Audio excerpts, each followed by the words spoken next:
বড়লোকের মেয়েরা দেরি করে বাড়ি ফিরলে যা হয় ভার্সেস আমরা দেরি করে বাড়ি ফিরলে যা হয়। মম, আজকে আমার পার্টি থেকে আসতে একটু লেট হয়ে গেছে। আই এম সরি মাম্মা, এরকম আর কোনোদিনও হবে না। ও বেবি, তুমি তো পার্টিতে গিয়েছিলে, আর পার্টিতে গেলে তো একটু লেট হবেই। সবে তো ভোর 5টা বাজে, এইটুকু লেট হতেই পারে। আর আমিও তো যাই, আমি তো জানি। ও মম, ইউ আর সো সুইট।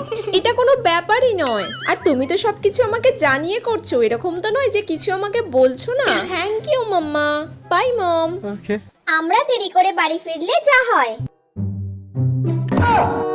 তোর এইমাত্র বাড়ি ঢোকার সময় হলো? মা কোথায় লেট হয়েছে, সবে তো সন্ধে 6টা বাজে। তোর দিন দিন সাহস অনেক বেড়ে যাচ্ছে না? তোর পড়াশোনা আমি বন্ধ করে দেবো দেখ।